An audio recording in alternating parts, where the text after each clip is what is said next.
Welcome to Principal Center Radio, helping you build capacity for instructional leadership.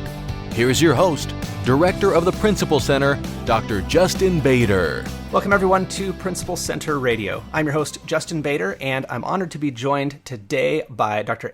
Gregory of Rutgers University and Dr. Katherine Evans of Eastern Mennonite University, authors of the new National Education Policy Center paper, The Starts and Stumbles of Restorative Justice in Education. Where do we go from here? And now, our feature presentation. So Anne and Katherine, welcome to Principal Center Radio. Thank you. Welcome. Good to be here. I'm very excited to speak with you about restorative justice because you have done the work of doing a literature review and a review of the current state of knowledge around restorative justice, which over the last couple of years has rapidly entered the conversation in K-12 public education. We're seeing state laws, we're seeing district policies around suspension. We're seeing a big impact to practitioners. And I think we need to catch up in terms of what the research actually says. So I wonder if we could start with a bit of a definition and an orientation. Katherine, what is restorative justice properly understood? Yeah, so I think restorative justice looks like a lot of different things to a lot of different people. One of the ways that restorative justice has been introduced into schools is through alternative approaches to school discipline. Within the last several years, however, people have begun to look more broadly at restorative justice in education, not just as an approach to discipline, but also as a holistic way of understanding the relational nature of learning. Grounded in indigenous teachings where people lived in communities and they lived, worked, survived together, the principles, the concepts of restorative justice are being passed down to us now as a way to rethink how we live together, how we work together, how we learn together. So I think it's a relational framework for understanding schools. We need to return to that, I think, if we're going to be effective at not just teaching algebra, for example, but for helping kids grow and mature into the human beings that we need in our society. So for me, it's a very holistic way of understanding school-based relationships. And that really is what we're talking about restoring with restorative justice, right? Restoring healthy relationships among students, between students and staff members. Is that correct? Yes, absolutely. So looking both proactively and responsively at those relationships, how do we nurture them to begin with? And then when things go awry and relationships are broken, how do we mend those? How do we repair the harm that's caused by misbehaviors, by misunderstandings, by conflict? How do we repair those relationships so that we can thrive together? I appreciate your mention of indigenous communities and, small communities where, we are going to have to figure out how to work together, right? There is no, there's no new opportunity for people to just move on to a different setting if those relationships are harmed, and I personally live in a small town, and that is how things are here. Everybody is related to someone. Everyone exists in that multifaceted kind of social web that makes it paramount to maintain those relationships even when things happen that disrupt them. But it would be difficult to speak about restorative justice without acknowledging the history of zero tolerance in the way that other approaches to discipline. We saw a lot of concern about gun violence over the past couple of decades, and we saw a lot of policies around, zero tolerance. We heard things like, kindergartners getting expelled for bringing a nail clipper, and, all of these different, kind of overreactions on the one side.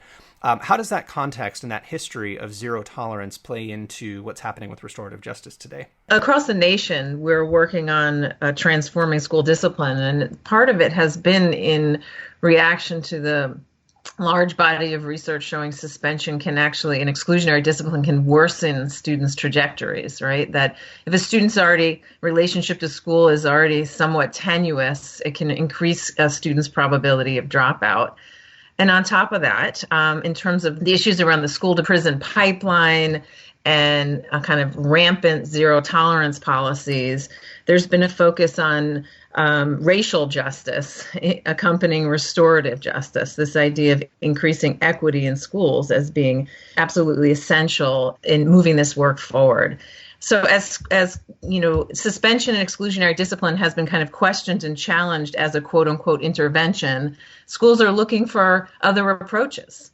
Many schools are turning to restorative practice and restorative justice, again, in an effort to teach social emotional learning skills, to create more inclusive environments that's kind of relationally oriented, as Kathy said. So schools are really shifting nationwide their school discipline policies to move away from this era of zero tolerance in which many students were excluded from school for non-safety threatening behaviors. Yeah, no, certainly we've seen, the kind of cycle of negativity that can happen when, a student is removed from school, often for longer than necessary, or when there could have been an alternative to suspending or expelling the student. And then, of course, a student who is behind academically, a student who's not been in class, is going to have a very difficult time reintegrating and catching up.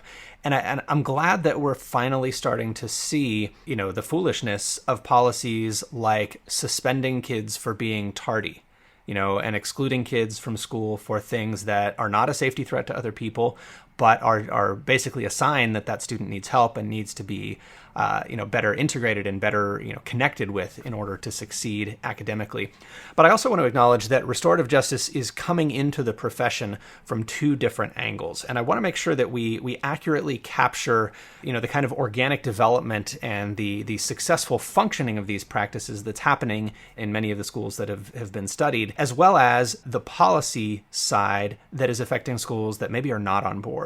And it's alarming to read, teacher blogs, to read in teacher groups on social media, how many people are hearing about restorative justice for the first time as a policy that they really have no understanding of. They've had nothing to do with the development of that policy in their context. And all they're hearing is, no matter what kids do, basically they have to stay in class. If they punch somebody, they're going to come back to your room in 5 minutes. If they kick you in the stomach, they're going to come back to your room in 5 minutes. And I'm seeing that that's creating this kind of backlash against restorative justice. So I wonder if we could start with the kind of model as ideally conceived as it's been developed in the schools that have taken it seriously and been successful with it. What is restorative justice in practice properly understood? What are schools doing that actually works, that actually leaves both teachers and students better off? I think one of the things that you're talking about from my perspective is obviously a misimplementation, right? So when we began to think about that example there of no matter what a child does, they have to stay in class, there's nothing about restorative justice that would suggest that. This isn't about whether or not we protect students in the classroom. It's not about whether or not we promote school safety.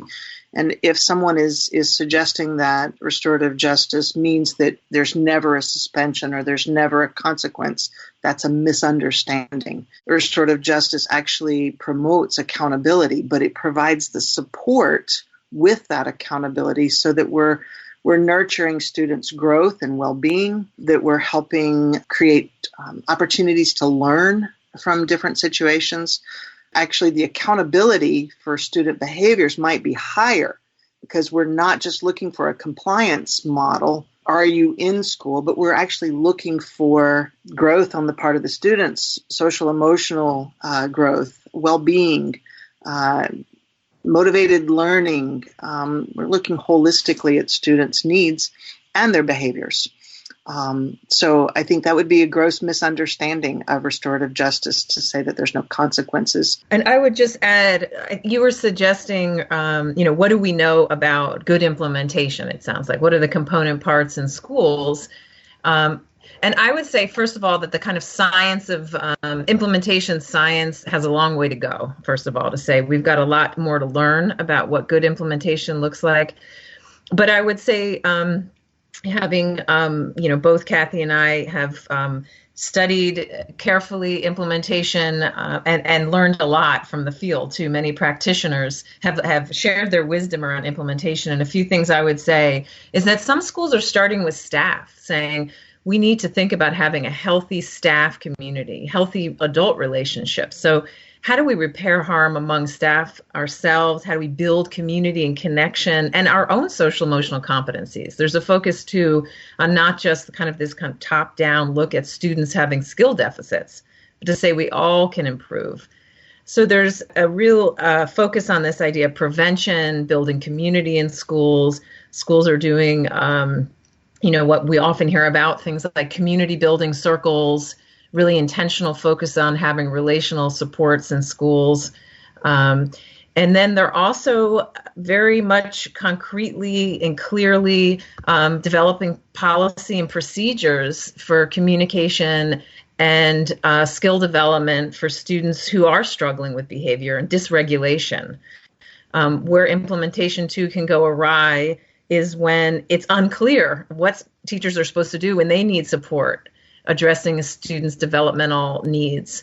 In my perspective, when I see it working better in schools, there's a lot more clarity around when a teacher might seek outside support with a student, and then follow up. So you sometimes hear teachers say, well, I sent my student, someone worked with my student, I don't really know what went on. And that becomes very disconcerting for teachers to not understand that there actually was an intervention, there was work done with that student, there were some goals set. And so schools that are doing well are making those processes and work with individual students much more clear to teachers so they don't feel kind of left on their own.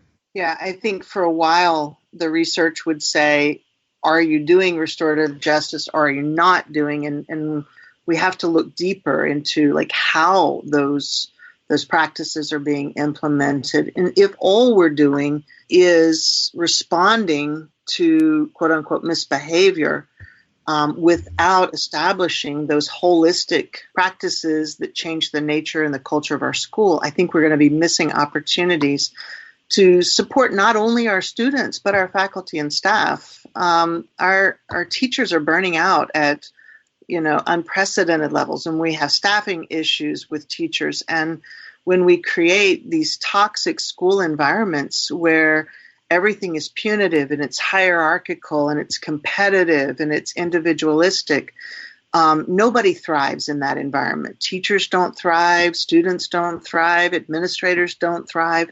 Nobody's doing well. Nobody's being healthy in those places. And so learning gets thwarted on every turn, right? Parents and caregivers feel left out of the process, nobody's connected. And so if we can establish some of those relational practices that really pull us together, everybody benefits. So you say in the paper that restorative justice programs need to be principle-based, comprehensive, and equity-oriented. First of all, what does it mean for a restorative justice approach to be principle, PLE, based? For me, there's a certain set of values that define what restorative justice is, that kind of frame it. At the core of that is this commitment to the worth and value of every human in that learning community. And if we lose that piece, then I don't think we're going to have great implementation of restorative justice in education. I have to be able to look at the child who's melting down right in front of my face and still see value and worth in that child.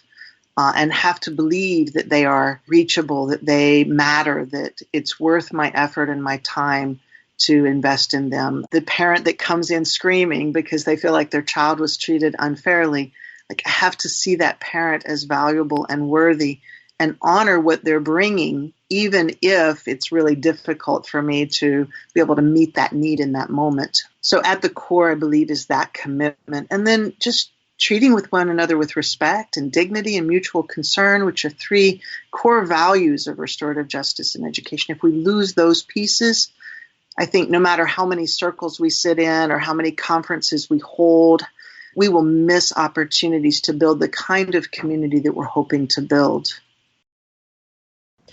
Yeah, and I would concur that we have to emphasize this idea of values. Some people are talking about the notion of mindsets in the work, that we could go in and count, again, conferences and circles, But if there's not an adherence to the core kind of spirit of the work, you're going to hear students, and I've heard students I've interviewed after they completed conferences saying that just felt like the same old shaming and blaming. It didn't feel any difference. What was that supposed to be? A restorative conference? And also you can hear staff saying things like, it just feels like we're putting a new label on this, but the practices are really the same. So it's almost like the heart of the work can get gutted if there's not a real clear, in my perspective, exploration with staff and principals and students about the values that really undergird the work.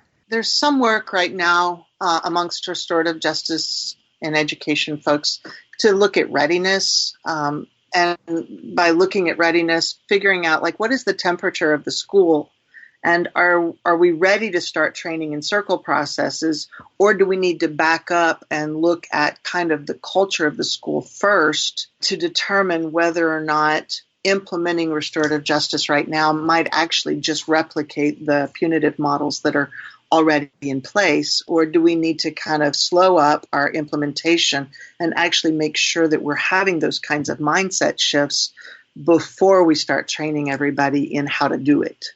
Yeah, I think that's a key point. And I wanted to ask about what's sometimes happening from the other direction. And I'm hearing probably the most about this in the state of California because of recent legislation designed to reduce out-of-school suspensions for low-level misbehavior or for willful defiance.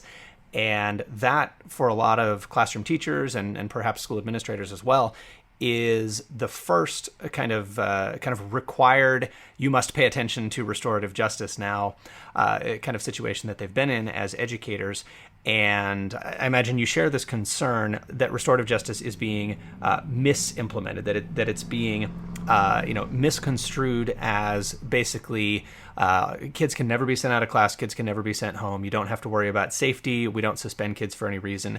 And educators are being told, or at least maybe they're not being told, but they're at least somehow getting the message that restorative justice is all about doing away with consequences for behavior and doing away with the safeguards that we've historically had in education, that, if a student assaults a staff member or assaults another student, if there's a fight, things like that, those students just have to stay in class. Where do you think those misconceptions about what restorative justice really is are coming from? How did we get to this place where there are these vast, kind of widespread misapplications of restorative justice? One thing I think a lot about is that we've been socialized to think about accountability in a very narrow way. This notion that exclusion and punishment is our go-to around consequences. That all of us have internalized, I think, this notion of just exclusion as punishment, as the only way to go. And so to shift, this is no small undertaking to kind of shift an understanding about accountability being conceptualized very differently, related to putting a process in place where students and staff have an opportunity to think about who was harmed and how to repair the harm, is a paradigm shift. And so another reason I think people have gone quickly to, there's a lack of accountability or there's no process, is that there's not enough support for teachers in this work. That there's not enough support showing them, demonstrating, coaching, giving them the time. This can take time. Relationally oriented schools, it takes time to repair. It can be quicker to kind of move a student out of a room. And so, again, the stresses and strains in the teaching profession, I think, are just heightened in these kinds of moments when programs come in that take more time and resource.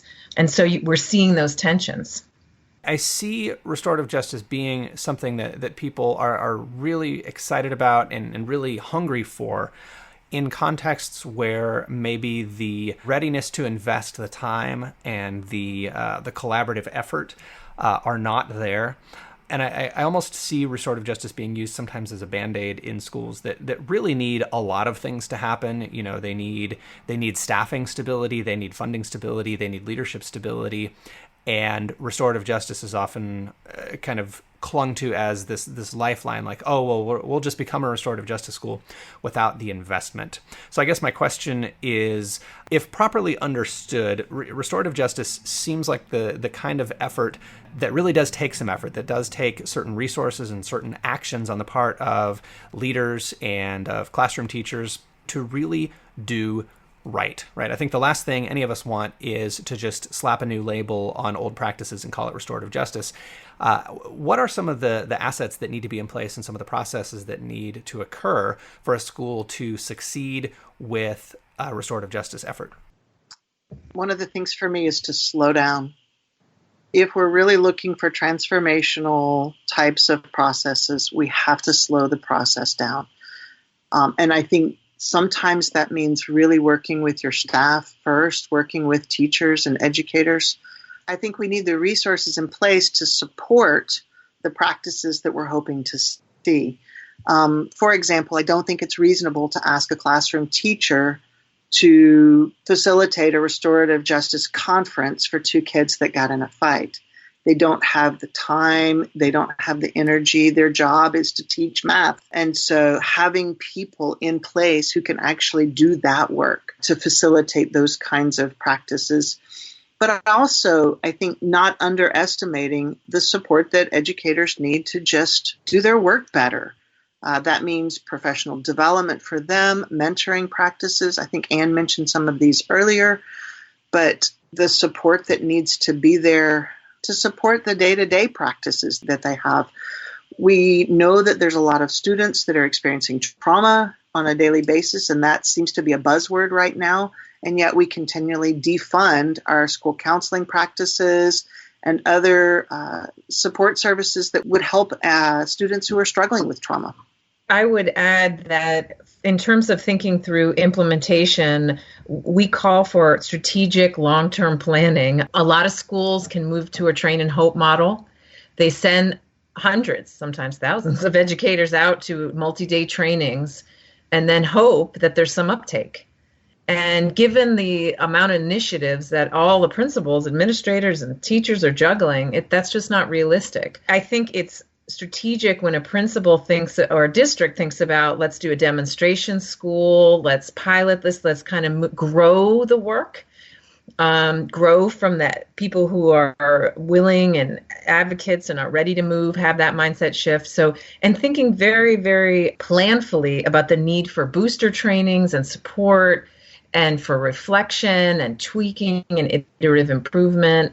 And all of this has to be done in the context of help and moving the school boards along with the work, because that's also another whole process that needs to be mindfully done, is educating school boards and having them and superintendents supporting the work as well. Very well said. And I appreciate your comments a moment ago about slowing down. I think, Katherine, you talked about the importance of just taking it one step at a time and really building that work internally.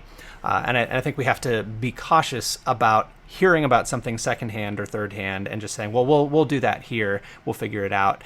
Every school certainly does have to figure it out for themselves, but there is a deliberative process to go through and an intentional process to go through. And I just want to highlight one impressive thing about your review of the literature here. You cite 97 sources, 97 different studies and publications about restorative justice. So to me, at the moment, this is the definitive kind of jumping off point for anyone interested in restorative justice. So what I've done to make it easier for our listeners is I've created a direct link to where people can download the paper. If you go to principalcenter.com/RJ, principalcenter.com/RJ for restorative justice, that will take you to the National Education Policy Center's website, where you can download the full paper, The Starts and Stumbles of Restorative Justice in Education. Where do we go from here? And Katherine, before we go, we should mention that you are affiliated with a graduate program in restorative justice. Could you tell us a little bit about that and where people can go to learn more? Sure. Eastern Mennonite has a graduate program in restorative justice in education. It's a master's level program.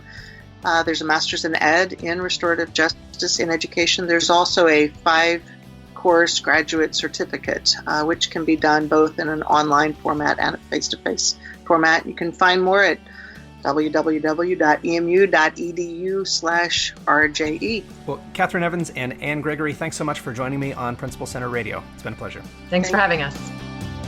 Thanks for listening to Principal Center Radio. For more great episodes, subscribe on our website at principalcenter.com/radio.